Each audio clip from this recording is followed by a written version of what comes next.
मगर आने वाले सालों में ये बातचीत गृह मंत्रालय के साथ चलने लगी और वो बिल्कुल धीमे होते होते रुक सी गई। कहा जाता है कि उद्योगपतियों का बहुत दबाव आया और बात यहाँ तक पहुंची कि 2 साल पहले गृह मंत्री अमित शाह जी ने लद्दाख के नेताओं को फटकार लगाते हुए ये कहा कि मैं आपको 6 शेड्यूल नहीं दूंगा, चाहे प्रधानमंत्री खुद लिख के दें, मैं नहीं दूंगा। तो इससे हमें लगता है कि आप शायद देना चाहते थे शुरू से ही, मगर अमित शाह जी को कोई आपत्ति थी।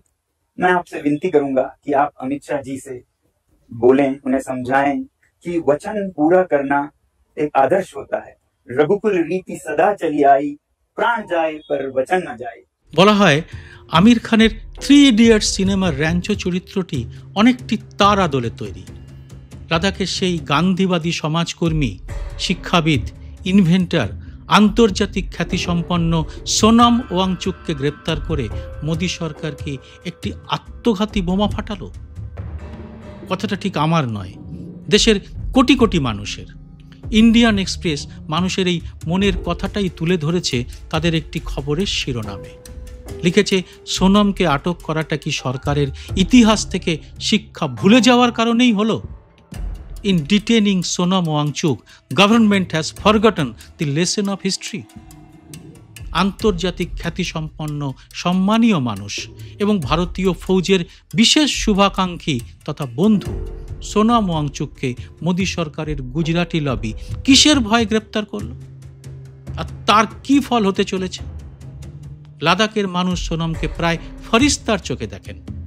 রাষ্ট্রীয় সুরক্ষার নামে তাকে গ্রেপ্তার করায় দুর্গম লাদাখে বিপাকে কি পড়বে ভারতীয় সেনারাও? কারণ স্থানীয় মানুষই সেখানের উর্দিবিহীন ভারতীয় সেনা। ভারতীয় সেনার চোখ কান তারাই সমস্ত খবর এনে দেন সেনার কাছে। তারা দূরে সরে গেলে দুর্গম এই চীন সীমান্ত পাহারা দেওয়ার কাজটা কি সেনাদের পক্ষে আরো কঠিন হয়ে পড়বে না? মোদী সরকারের গুজরাটি লবির হাতেই ভারতের মেইন স্ট্রিম মিডিয়া। তারা সোনমকে এর মধ্যেই দেশ বিরোধী এবং বিদেশিদের দালাল প্রমাণ করার জন্য উঠে পড়ে লেগেছে। তারা ভুলে গেছে একসময় এই সোনামই মোদির প্রতিশ্রুতিতে ভুলে তার ভক্ত হয়ে উঠেছিলেন। এবার তার স্থান হয়েছে লাদাখ থেকে বহু দূরে যোধপুরের জেলে।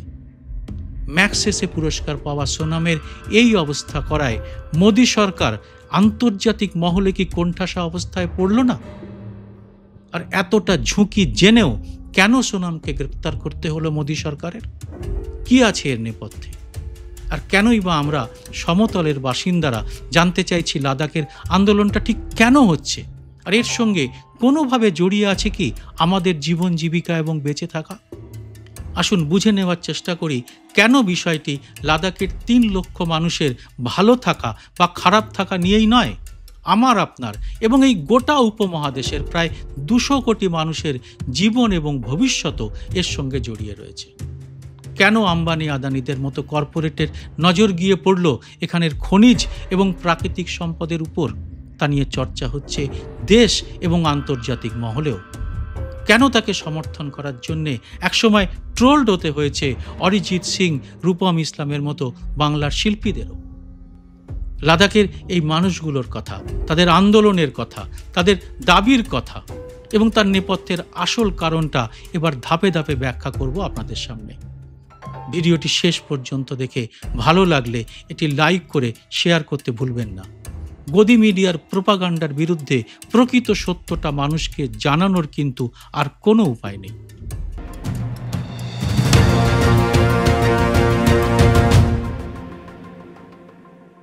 নমস্কার, সবাইকে স্বাগত।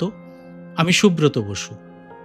লাদাখের জনসংখ্যা 3 লক্ষের কিছু বেশি, কিন্তু এখানে জনসংখ্যার থেকে বেশি পর্যটক যান সারা বছরে। সরকারের হিসেবই বলছে 23-এ এখানে প্রায় 5.25 লক্ষ পর্যটক গিয়েছিলেন, আর 24 সালে সেটা একটু কমে গিয়ে হয় 4.25 লক্ষ। লে এবং লাদাখ চিরকালই দেশ বিদেশের পর্যটকের কাছে আকর্ষণীয়। প্রবল ঠান্ডা, দুর্গম গিরিপথ এবং প্রাকৃতিক পরিবেশের জন্য পর্যটকদের অন্যতম পছন্দের জায়গা লাদাখ। প্রাকৃতিক এবং খনিজ সম্পদে ভরপুর লাদাখের দিকে নজর কিন্তু দেশের বড় কয়েকটি কর্পোরেটেরও। সোনম গত কয়েক বছর ধরে লাদাখ নিয়ে, লাদাখের পরিবেশের ভারসাম্য নিয়ে, লাদাখের রাজনৈতিক এবং প্রশাসনিক ডামাডল নিয়ে এবং সবার উপরে মোদির প্রতিশ্রুতি ভঙ্গ নিয়ে আন্দোলন করছেন। কিন্তু সোনম ওয়াংচুকের পরিচয় তো শুধু লাদাখ নিয়ে আন্দোলনের জন্য নয়, তিনি আসলে বিজ্ঞানী এবং শিক্ষক। এক কথায় তিনি ইনভেন্টর বা আবিষ্কারক। তার কয়েকটি আবিষ্কার ওই পরিবেশের সঙ্গে যারা জড়িয়ে রয়েছেন তাদের দৈনন্দিন জীবনে অত্যন্ত কাজে এসেছে। যেমন লাদাখে মাইনাস টেম্পারেচারে থাকেন যে ভারতীয় সেনারা, তাদের জন্য তিনি তৈরি করেছেন সোলার তাঁবু। এই তাঁবুর ভেতরের উষ্ণতা ভারতীয় সেনাদের বিশ্রামের সময় প্রবল ঠান্ডার হাত থেকে বাঁচিয়েছে, বেঁচেছে বহু টাকার জ্বালানি। লাদাখের শুকনো পরিবেশে জলের অভাব মেটাতে তিনি তৈরি করেছেন বরফের স্তূপ। ভাবুন, এখন এই মানুষটিকেই সরকার দেশদ্রোহী বলে জেলে পুরেছে। তার বিরুদ্ধে নামানো হয়েছে অশিক্ষিত অসভ্য ট্রোল বাহিনীকে। অথচ লাদাখে চীনা আগ্রাসনের প্রতিবাদে তিনিই প্রথম ডাক দিয়েছিলেন চীনা পণ্য বয়কটের। সোনম ওয়াংচুককে তার কাজের জন্যে গোটা বিশ্ব সম্মান করে এবং আন্তর্জাতিক মহল থেকেও তিনি বিভিন্ন পুরস্কার পেয়েছেন। অর্থাৎ আন্তর্জাতিক খ্যাতিসম্পন্ন একজন বিজ্ঞানীকে গ্রেপ্তার করেছে মোদী সরকার। ফলে এই ঘটনার আন্তর্জাতিক প্রতিক্রিয়া তীব্র এবং ব্যাপক হতে বাধ্য। গোটা বিশ্বের সংবাদ মাধ্যম তো আর ভারতের মতো মেরুদণ্ডহীন গদি মিডিয়া হয়ে ওঠেনি। আর সোনম নিজেই বলেছেন, আমার বাইরে থাকার থেকে জেলের ভেতরে থাকা অনেক বেশি প্রতিক্রিয়া তৈরি করবে দেশে এবং আন্তর্জাতিক মহলে। সোনম ওয়াংচুকের এই গান্ধীবাদী অহিংস আন্দোলনের মধ্যেই সেখানে নেমে পড়েছিল যুব সমাজের একাংশ তথা জেন জি। ভারতে কি এখন দ্রুত ছড়িয়ে পড়ছে এই জেন জি আন্দোলন? ইতিমধ্যেই উত্তরাখণ্ডে পেপার লিক নিয়ে পেপার চোর গদ্দি ছোট স্লোগান জনপ্রিয় হতে শুরু করেছে। বিভিন্ন রাজ্যেই মাথাচাড়া দিচ্ছে জেন জির প্রতিরোধ। স্থানকাল আলাদা, পাত্রও আলাদা, কিন্তু এদের বয়সটা কমন। বয়সের হিসেবে আমরা যাদের বলি যুব শক্তি, এদের ভেতরের ক্রোধ, রাগ আগ্নেয়গিরির মতো ফেটে পড়ছে কেন? শুধুই কি ফ্রাস্ট্রেশন? শুধুই কি হতাশা? নাকি এর পেছনে রয়েছে আরও অন্য কোনো সাইকোলজিক্যাল কারণ? জেন জির আন্দোলনের একটি বিশেষ পর্বে দেখা যাচ্ছে এরা প্রচণ্ড ক্ষুব্ধ সরকারের চাটুকার সংবাদ মাধ্যম এবং কর্পোরেট আগ্রাসনের উপর। লাদাখের ক্ষেত্রে এই কর্পোরেট আগ্রাসনের আশঙ্কা নিয়েই সোনম ওয়াংচুক দীর্ঘদিন ধরে আন্দোলন করছেন। সেই আন্দোলনে তিনি লাদাখবাসীকে পাশেও পেয়েছেন। গোটা বিশ্ব এই কারণে তাকে চেনে। লাদাখের প্রাকৃতিক সম্পদ তথা সোলার এনার্জি এবং দুর্লভ খনিজ নিয়ে মোদী সরকারের সঙ্গে কর্পোরেটের যুগলবন্দি জেন জি যে সহ্য করবে না, তার প্রকাশ করতেই কি এই আন্দোলন হিংস্র হয়ে উঠল? এই সরকার যে তাদের কথা ভাবে না, এটা প্রমাণ করার জন্যই কি বিজেপির অফিস জ্বালিয়ে দেওয়া হলো, একেবারে মণিপুরের মতো? সোনম বারবার বলেছেন তিনি অহিংস পথেই আন্দোলনে বিশ্বাসী। এই হিংসার সঙ্গে তার কোনো যোগ নেই। সেদিনের হিংসাত্মক আন্দোলনের পেছনে কারা ছিল তা নিয়ে কি তদন্ত হয়েছে? লাদাখে এখন ডবল নয়, কার্যত ট্রিপল ইঞ্জিন সরকার। তারপরেও কেন সেখানের মানুষের মধ্যে এভাবে অসন্তোষ ছড়িয়ে পড়ল, তার কারণ কি খতিয়ে দেখেছে মোদী সরকার? যেসব মানুষ মাত্র কয়েক বছর আগে মোদির সিদ্ধান্তে মিছিল করে রাস্তায় নেমে আনন্দ প্রকাশ করেছিলেন, এখন কেন তা জনবিক্ষোভে রূপান্তরিত হলো? এবার আমরা আসব সেই প্রসঙ্গে। 5 বছর আগে প্রধানমন্ত্রী নরেন্দ্র মোদীর দেওয়া গ্যারান্টির উপরে যারা ভরসা করেছিলেন, আজ তারা কেন পস্তাচ্ছেন? এখন সেই প্রতিশ্রুতি না রাখার কথা বলতেই তথাকথিত দেশভক্তদের হাতে ট্রোলড হতে হচ্ছে কেন সোনমদের? দীর্ঘদিন ধরে লাদাখকে 6ষ্ঠ তফসিলের অধীনে আনার দাবি জানাচ্ছেন সোনম। গত 27 মার্চ তিনি 21 দিন অনশন করেছিলেন। সোনমের লক্ষ্য উন্নয়নের নামে বেলাগামভাবে কর্পোরেট সংস্থাগুলির জন্য যেন লাদাখের দরজা খুলে দেওয়া না হয়। তিনি বলছেন ওরা হিমালয়ের বেড়ার ওপারে ওত পেতে আছে, দরজা খুলে দিলেই ওরা হুড়হুড় করে চলে আসবে। আর তার ফল কি দাঁড়াবে? বিজ্ঞানীরা বলছেন বেলাগাম খনন, কলকারখানা এবং গাড়ির ধোঁয়ার কার্বনে আরও দ্রুত কালো হয়ে উঠবে হিমবাহগুলি। সাদা বরফে সূর্যের আলো প্রতিফলিত হয়ে ফিরে যায়, হিমবাহ গলে কম, কিন্তু বরফ যত কালো হয়ে আসবে তত তার তাপ শোষণ করতে থাকবে এবং দ্রুত গলবে।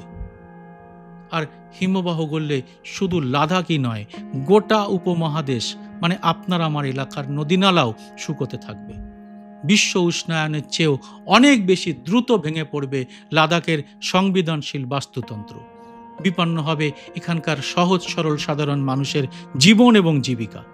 শুধু তাই নয়, হিমালয় থেকে নেমে আসা নদীর জলের উপর নির্ভরশীল অন্তত গোটা উপমহাদেশের 200 কোটি মানুষ বিপন্ন হবেন। নদী শুকোলে কি হবে? সোনাম বলছে তখন সরকার পুনর্বাসনে খরচ করবে করদাতাদের অর্থ থেকেই। কিন্তু বিপদ যারা তৈরি করলো তাদের কেউ কিচ্ছু বলবে না, বরং ক্ষয়রাতি বিলিয়ে তারা আবার হিরো হবে। লাদাখের মানুষ জানেন এখানকার প্রকৃতি কত ভঙ্গুর, তাই তারা অল্পতেই তুষ্ট থাকার শিক্ষা অর্জন করেছেন হাজার হাজার বছর ধরে। খনন, কলকারখানা, বেলাগাম, পর্যটন এমন সব মানুষদের এই এলাকায় নিয়ে আসবে যারা কেউই অল্পে সন্তুষ্ট নন। জলের ব্যবহারে লাদাখিদের মতো মিতব্যয়ী হওয়া সমতলের মানুষের পক্ষে সম্ভবই নয়। অথচ লাদাখের বেশিরভাগ অংশ বৃক্ষহীন মরুভূমি। সোনাম বলছেন আগে যদি 5,000 পর্যটক আসতেন, এখন বছরের 5-6 মাসেই 5-6 লক্ষ পর্যটক আসছেন। তাদের আনা নেওয়ায় পুড়ছে ডিজেল, তাদের আনা প্লাস্টিক এবং বর্জ্য লাদাখ থেকে ফিরিয়ে নিয়ে যেতে আবার পুড়ছে ডিজেল। এক বিষচক্র। এই বিপর্যয় রুখতে চান সোনাম। তার আন্দোলনের মূলে রয়েছে লাদাখের পরিবেশগত ভারসাম্য রক্ষা করা, আর সেটা করতে পারেন একমাত্র সেখানের জনপ্রতিনিধিরা। তাই তিনি চাইছেন রাজ্যের মর্যাদা দিতে হবে লাদাখকে, সেই সঙ্গে ষষ্ঠ তফসিলের অন্তর্ভুক্ত করতে হবে একে। এই ষষ্ঠ তফসিল কি, সেই প্রসঙ্গে আসার আগে একটু পিছিয়ে দেখা যাক। এই প্রসঙ্গটাও অত্যন্ত গুরুত্বপূর্ণ। মোদী সরকার 2019 সালের 5ই আগস্ট সংবিধানের 370 অনুচ্ছেদ বাতিল করে জম্মু কাশ্মীর রাজ্য ভেঙে 2টি কেন্দ্রশাসিত এলাকা তৈরি করেছিল। একটি জম্মু কাশ্মীর, অপরটি লাদাখ। কেন্দ্রশাসিত এলাকা হলেও জম্মু কাশ্মীরে বিধানসভা রয়েছে। এমন কেন্দ্রশাসিত অঞ্চল কিন্তু দেশে রয়েছে আরও 2টি, দিল্লি এবং পন্ডিচেরি। কিন্তু লাদাখকে করা হয়েছে বিধানসভাহীন কেন্দ্রশাসিত অঞ্চলে। দেশে এরকম এলাকা আছে আরও 5টি। জম্মু কাশ্মীর থেকে আলাদা হতে পেরে 2019-এ আনন্দই প্রকাশ করেছিলেন সোনাম সহ লাদাখের বহু মানুষ, যাদের বেশিরভাগই বৌদ্ধ। তখন তাদের প্রতিশ্রুতি দেওয়া হয়েছিল লাদাখকে সংবিধানের ষষ্ঠ তফসিলের অন্তর্ভুক্ত করা হবে। এবার জানব এই ষষ্ঠ তফসিল কি।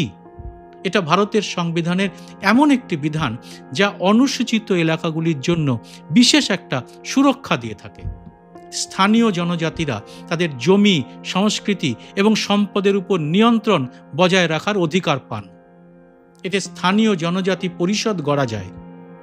এখন ষষ্ঠ তফসিলের অধীনে রয়েছে দেশের 4টি রাজ্য।